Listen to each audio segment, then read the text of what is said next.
मुख्यमंत्री देवेंद्र फडणवीस राज ठाकरेंच्या भेटीला स्थानिक स्वराज्य संस्थांच्या निवडणुकीआधी दोन्ही नेत्यांची भेट होत असल्यानं राजकीय वर्तुळात चर्चा।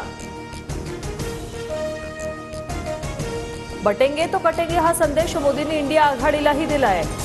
दिल्लीच्या निकालानंतर राऊतांची काँग्रेसवर टीका। महाराष्ट्र विधानसभेच्या निवडणुकीत काँग्रेस नेत्यांनी शेवटपर्यंत ताणाताणी केल्याचाही दावा।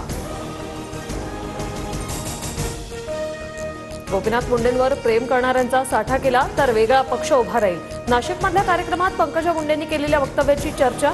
मुंडेंना मानणाऱ्यांची संख्या मोठी असल्याचंही पंकजा मुंडेंचं मत। सोमनाथ सूर्यवंशी मृत्यूप्रकरणी सुरेश धसांच्या भूमिकेला आव्हाडांचा विरोध। हत्या झाली असताना माफ करा असं सांगणं योग्य नाही। याच न्यायानं कराडलाही माफ करण्याची मागणी करणार का, हा आव्हाडांचा सवाल। संजीवराजेंच्या आयकर विभागाच्या चौकशीनंतर रामराजे नाईक निंबाळकरांचा स्टेटस चर्चेत। सुरुवात तुम्ही केली, शेवट मी करणारच। रामराजेंचं नाव न घेता रणजित निंबाळकरांवर रोख। आरटी 25% प्रवेशाची आज दुपारी 1 वाजता ऑनलाईन सोडत 14 ते 15 फेब्रुवारीपासून पालकांना मुलांच्या प्रवेशाचे मेसेज होणार। राज्यातील 1,09,111 जागांकरता 3,05,161 अर्ज। रत्नागिरी शहरातील वीज पुरवठा दुपारी 2 वाजेपर्यंत बंद राहणार। उच्चदाब वाहिनी उभारण्याच्या कामासाठी वीज बंद। कुवारबाग, मिरजोळे, MIDC, शिवाजीनगर आणि खेडशी गावातील वीज पुरवठ्यावरही परिणाम होण्याची शक्यता।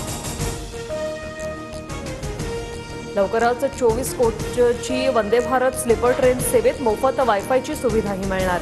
एप्रिल ते डिसेंबर दरम्यान आणखी 9 Vande Bharat sleeper train set तयार करण्याचे नियोजन।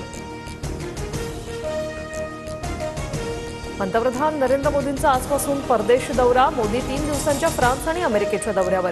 मॅक्रॉन यांच्यासोबत AI शिखर परिषदेचे सहअध्यक्षपद भूषवणार।